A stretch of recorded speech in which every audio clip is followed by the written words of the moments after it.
This chapter begins by putting you in a specific time period, the 500s, the 6th century, when an emperor, Justinian, is a powerful ruler who becomes the pivotal art patron of the Byzantine tradition. You will want to take your time with this section on Hagia Sophia. There's a lot packed in because this is a defining episode in the whole history of Byzantine art. Notice that the authors begin with the drama of a revolt, the Nika revolt in 532, a bloody political conflict.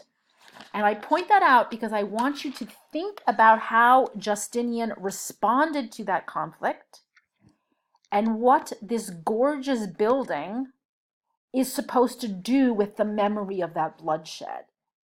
The videos, along with this passage of reading, will be devoted to revealing the beauty of this building, its architectural magnificence, and there's a good video embedded here to help explain the engineering. But remember, along with the beauty of the building is the backstory of slaughter.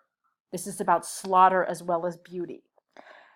And as you look closely at what the designers did, how they solved engineering problems such as by using pendentives, you'll notice that here in the plan of the building, the term nave that you learned is now nous, because nous is the Greek word for nave.